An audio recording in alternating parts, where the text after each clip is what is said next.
Welcome to Raising Awareness for Food Businesses from the Public Protection Team. Welcome to Bath and North East Somerset Council COVID Compliance, Food Hygiene and Food Allergy Bite-Sized Training. COVID has had a huge impact on food businesses. The Public Protection Team would like to help businesses by providing this free bite-sized training to assist with the safe reopening of existing businesses and new businesses. The topics covered in this training will help your business comply with COVID procedures, food safety and hygiene practices, and food allergy information. It will take approximately 30 minutes to cover all of the topics. Throughout the presentation, you'll be able to watch informative videos from the Food Standards Agency. And at the end of the training, there is a resource page if you require any further information or advice. COVID compliance. If your business has been closed, prior to reopening, you must ensure that you've completed a COVID risk assessment. You must identify what work activity or situations might cause transmission of the virus, think about who could be at risk, customers and staff, and decide how likely it is that someone could be exposed. Act to remove the activity or situation, or if that isn't possible, control the risk. The Health and Safety Executive provides guidance on what practical measures these could include. This guidance can be found by following the link below. COVID secure measures are likely to be required for some time yet. However, over time, some elements may be changed or relaxed. You can keep up to date with the latest requirements by checking the government guidance at the following link. There are three key principles to consider for COVID compliance: social distancing, cleaning and hygiene, and ventilation. Social distancing measures. This will require you to consider things like: how many staff can work safely at any one time? What processes do I need to put in place so that social distancing can be maintained? How many customers can be safely seated or in the shop at any one time? If you only have one entrance, how can I manage people entering and leaving without compromising social distancing? Also ensure you have appropriate visible signage for your customers. These signs should include informing how many customers can be inside at any one time, reminding people to wear a face covering, and a QR code for test and trace. Again, further information regarding social distancing measures can be found on the link below. Cleaning and hygiene. This will require you to consider things like hand sanitizer available at point of entry, enhanced cleaning of high frequency touch points. These include areas like door handles, till pads, the cleaning of sanitary provision, suitability of cleaning products used. When you're looking for a suitable product, if the product includes mention of compliance with British Standard EN 14476, this confirms the product to be effective against viruses such as coronavirus. Also ensuring that there are sufficient hand washing facilities for staff, or is extra provision required? Further information can be found by following the link below. You must ensure that a suitable risk assessment is undertaken if you are planning to use fogging or misting systems. There are a number of considerations, including the competency of the operator, suitability of premises, and once again, the chemicals being used. Again, for further information, please follow the link below to the HSC. Ventilation. Good ventilation should not be underestimated in premises where people are seated for prolonged periods of time. It's very important to review and consider all areas of your business. Older buildings, particularly in Bath, where basement level rooms are in use, require careful consideration. Access to these rooms may need to be restricted or controlled if the ventilation is poor. Natural ventilation is recommended by way of openable doors and windows. Consideration can be given to the use of air cleaning and filtration systems where it is not possible to ventilate sufficiently. However, there are numerous systems available. Not all are effective and they can be expensive to buy and install correctly. Once again, further information can be found by following the links below. Moving on to food hygiene. All food businesses are legally required to have a food safety management system in place that demonstrates how they ensure the food they provide is safe to eat. Businesses can produce their own systems, or you can use the Food Standards Agency specially designed pack, Safer Food, Better Business. The level of written documentation required will depend on the nature and size of your business. You can download the pack for free from the Food Standards Agency website, or Bath and North East Somerset Council offer printed versions of Safer Food, Better Business Pack for £20 and replacement diary sheets for £12. If you're interested in purchasing these, please apply using our paid services application form. Safer Food, Better Business will help your business comply with food hygiene regulations, show what you do to make food safely, train staff, protect your business's reputation, improve your business, and improve your food hygiene rating score. Please follow the link for further information about the Safer Food, Better Business Pack from the Food Standards Agency below. The 4 C's. The basics of food hygiene can be split into 4 categories, known as the 4 C's: cross-contamination, cleaning, chilling, and cooking. The following videos provides further information from the Food Standards Agency.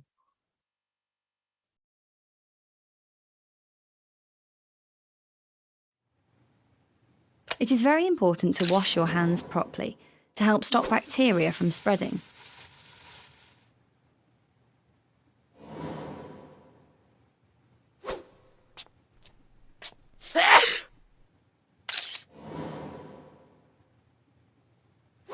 This is how you do it. Wet your hands under warm running water and add soap.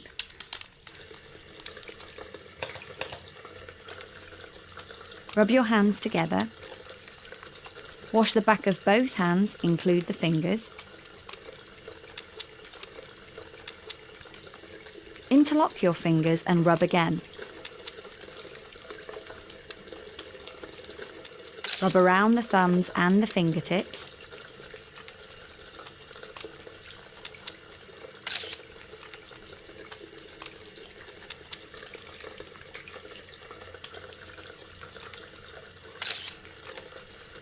Rinse your hands and dry thoroughly.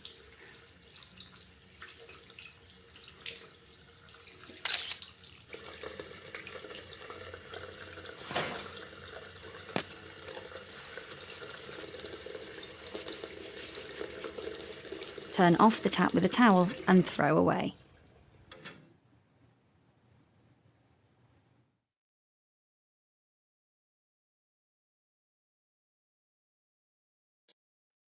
Effective cleaning is essential to get rid of harmful bacteria and stop them spreading to food.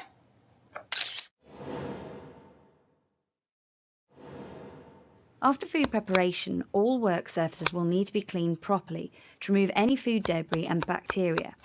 This is a 2-stage process.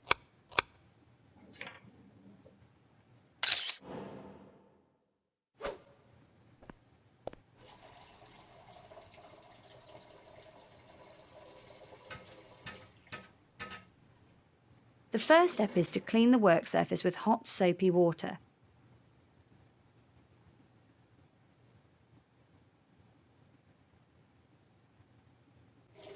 Then rinse with clean water.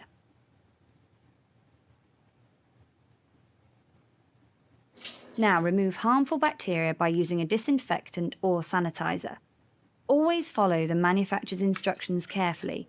You may have to leave the chemical in contact with the surface for a set amount of time.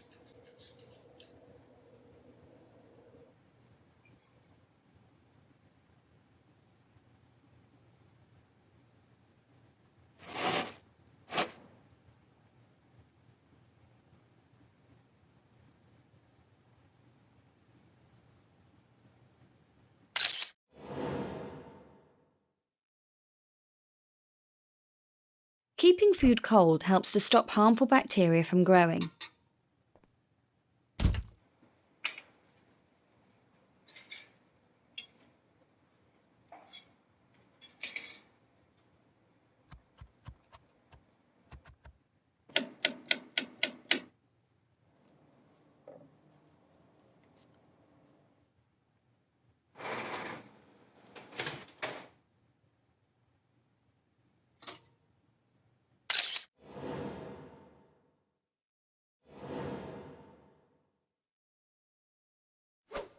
When we take food out of a fridge to prepare it, warm temperatures in the kitchen will encourage bacteria to grow.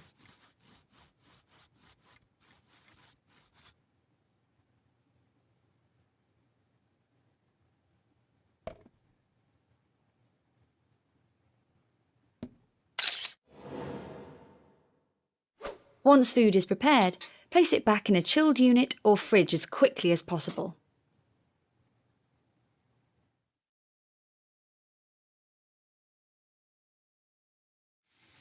Cooking foods thoroughly will kill harmful bacteria.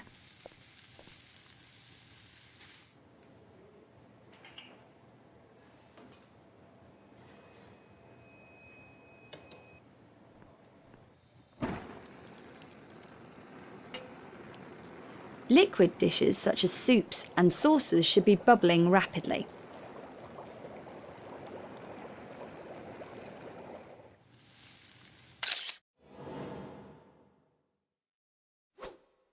Turning meat and poultry during cooking helps it cook more evenly. Check that food such as burgers, chicken and sausages are cooked all the way through. They should be steaming hot and juices should not have any pink or red in them.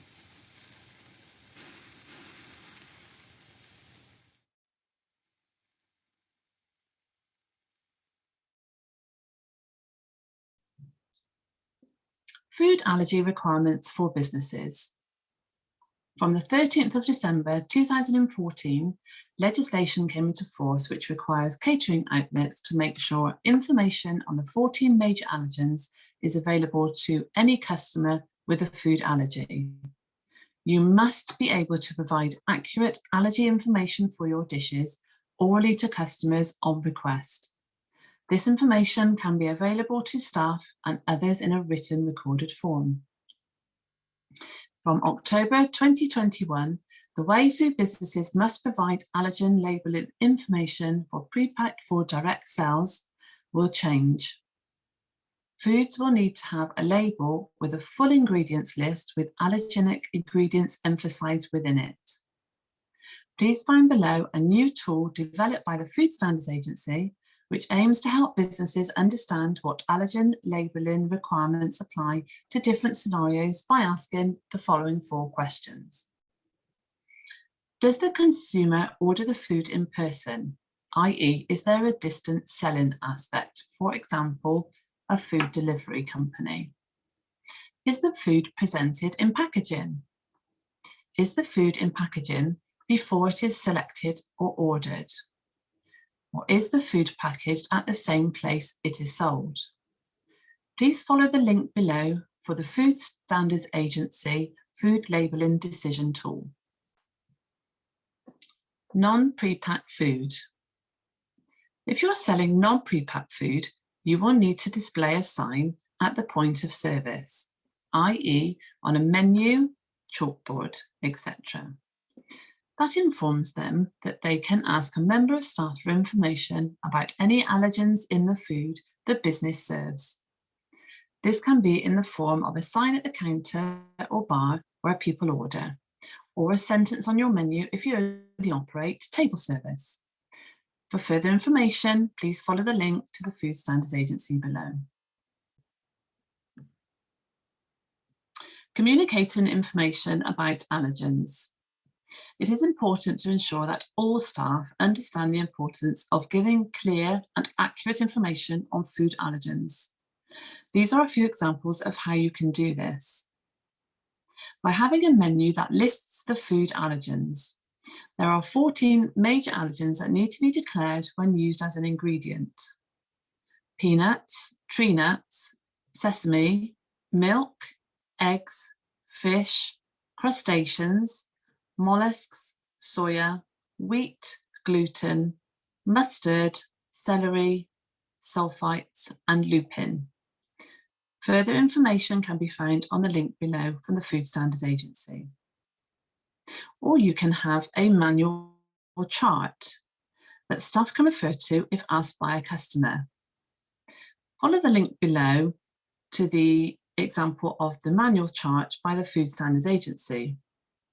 You can fill in the chart with the dishes you sell and tick all of the allergens that are in the dish. Please make sure that the chart is accessible for all staff to use and that the chart is kept up to date.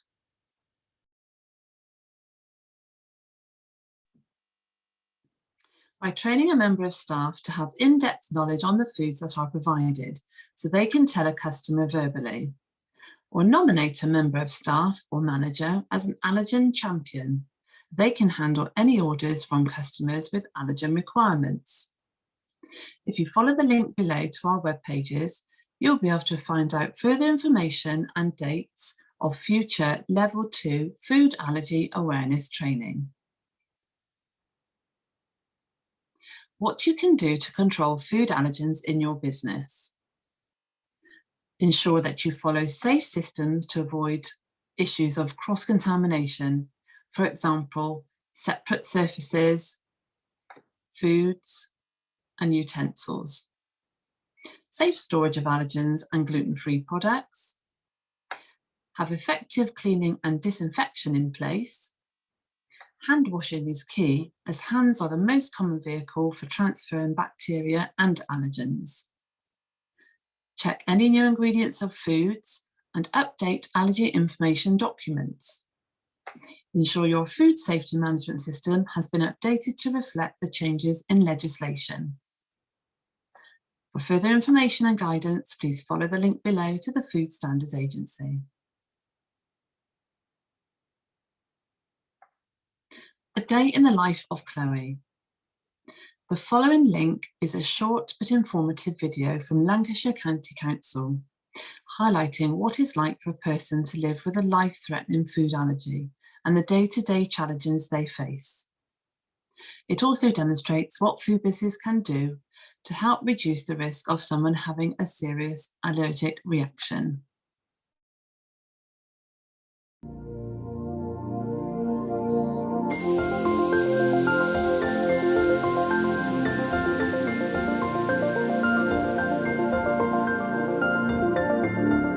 My name's Chloe, and to most people I come across as an average teenager.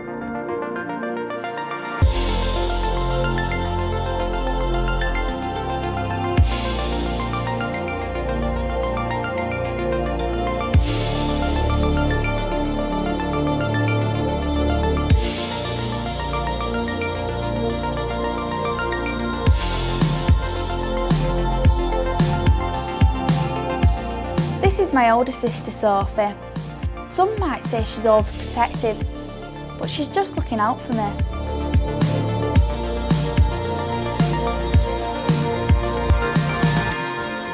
Or just someone who's getting thinking. Ah, no way. Yeah. You okay?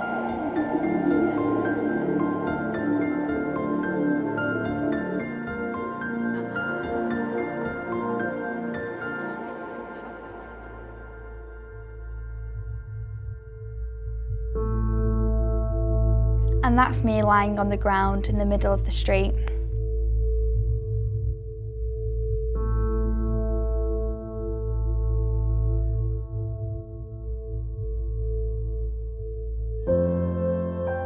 It could have been anything that caused it. The mug, or the hug, or the table I sat at, or the air I've breathed.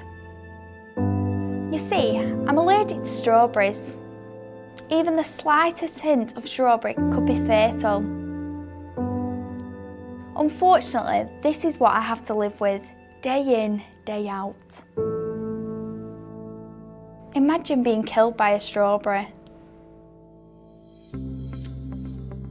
The Allergy UK website describes symptoms of anaphylaxis as swelling of tongue and/or throat, difficulty in swallowing or speaking, vocal changes like a hoarse voice, wheezing or a persistent cough or severe asthma, difficult or noisy breathing, stomach cramps or vomiting, dizziness, collapse or loss of consciousness. This is due to a drop in blood pressure and exhibits itself as floppiness in babies. We're now going to show you how to use an auto-injector or EpiPen, which is the brand name.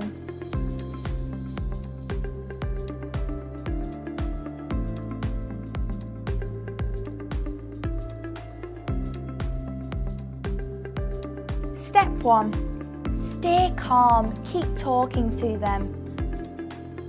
Step 2. Remove the blue cap. Step 3. Hold 10 centimetres away from the thigh and jab firmly. Step 4. Hold EpiPen in place. Step 5. Remove the EpiPen and massage the injection site. Step 6. Call 999 and ask for an ambulance. State you have a patient suffering from anaphylaxis.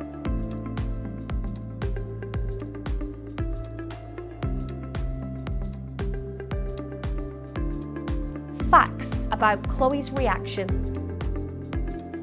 Chloe has to go to the hospital after a reaction. She has a cocktail of 17 steroids. Chloe always has to be placed on a heart monitor. It takes 2 weeks for Chloe's body to recover after the reaction. She has to take time off college, which adds to the stress. And it could happen anywhere, even just going shopping or eating at a restaurant. Oh, it's here. Brilliant. Oh, Is that strawberry? Oh, no, it's just raspberry. Oh no, she means the sauce. Do you know what the sauce is? Oh, I'm not sure, sorry. Tell staff in restaurants about allergies. Don't be afraid to tell people about your allergy, especially when eating out. If in doubt, it's better not to eat it. Keeping food safe. Use completely separate, dedicated equipment for allergy-free cooking. Cleaning down surfaces thoroughly with a fresh, clean cloth, soap and hot water. Even better would be to use a completely separate area to cook allergy-free food in it.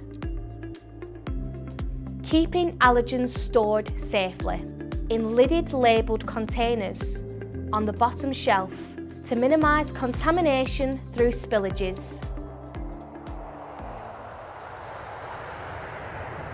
It's always quite difficult travelling, so we always make it our priority to find a member of staff and explain the severity of our allergy, because we don't know what products they're going to be selling or what other passengers are going to bring on board. So in this instance, we invited the hostess over, explained the situation and kindly asked if she could make an announcement to the other passengers. She then stopped me and said, "I know how to do my job." I said, "Okay."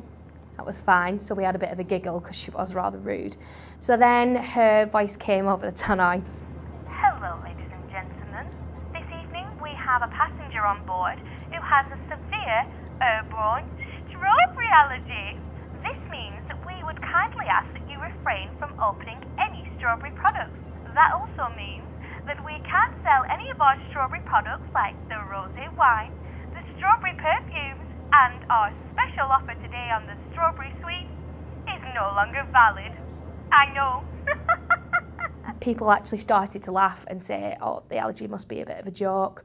So I then took it upon myself to go and tell her exactly how we felt about the situation. The train story was that a group of us were going down to London with school, and there was a passenger and they had strawberries, and the teacher was really dramatic. Strawberries! Everyone get down, hit the floor, everyone get down! So everyone on this train was like, what's going on? And the teacher was pushing people out the way and being really dramatic, and we couldn't help but laugh. But anyway, after everything had happened, it meant that we got into first class on the train, which was good. I worry about my allergy when I go out drinking. Alright, yeah. You made me spill my strawberry martini!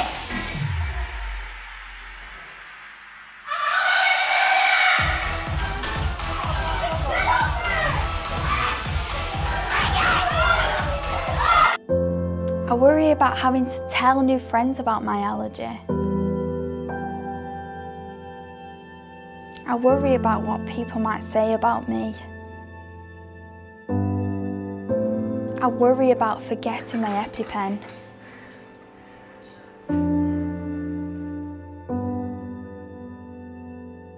I worry about being alone and having a reaction. It can make me feel quite isolated sometimes because it's always on your mind. Wherever you go, you've got to tell people, or you've got to be aware of what's around you. And it can make you feel quite different because most people don't have to think about that, but you do. I know that our other sister Lucy, we've discussed it in the past, and you know, whenever we get a couple of missed calls off our mum, our immediate response is, it must be Chloe. And you know, we dread the day that we get a phone call saying that we're no longer 3, there's only 2 of us. You know, the danger is always, always there. And it fills me with dread because I love her so much. There are 14 food allergens recognised in law. These are celery, cereals containing gluten, crustaceans, eggs, fish, lupin, milk, mollusks, mustard, nuts, peanuts, sesame seeds, soya, and sulfur dioxide, which is sometimes known as sulfites. There are other foods that cause allergic reactions too, like strawberries, kiwi, mushrooms, and many other things. Some allergens may be hidden. For example, strawberries may be hidden in ingredients like fruit juice or fruit sugars. Check food labels. The recognised allergens will be highlighted. Also look for may contain warnings. Allergic reactions can be mild, moderate or severe. In some cases, they can be life-threatening. This is known as anaphylaxis.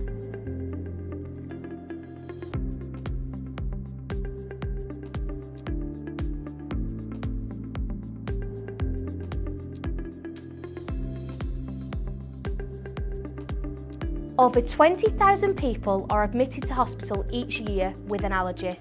6 to 8% of children have a proven food allergy. The most common allergies are pollen, milk, wheat, gluten, nuts, fruit, and eggs. People with allergies show signs of their reaction within a few minutes to 2 hours after eating. Some people are more likely to develop an allergy because it runs in their family. Boys are more likely to develop an inherited allergy than girls.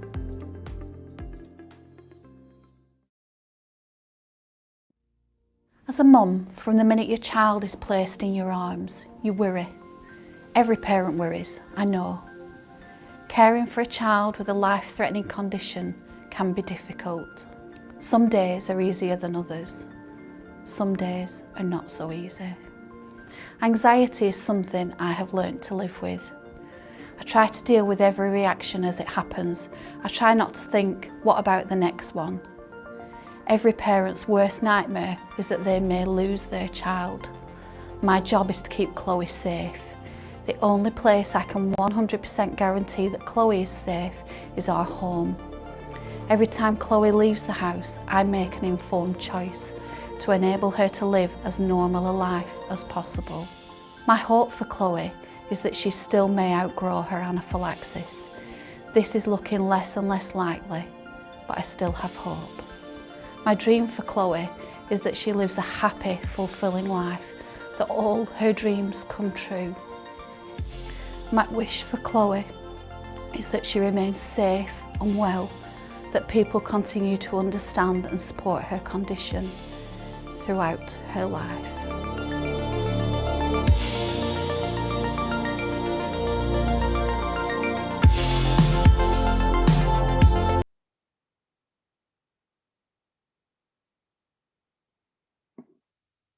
Thank you for taking part in this bite-sized training presentation.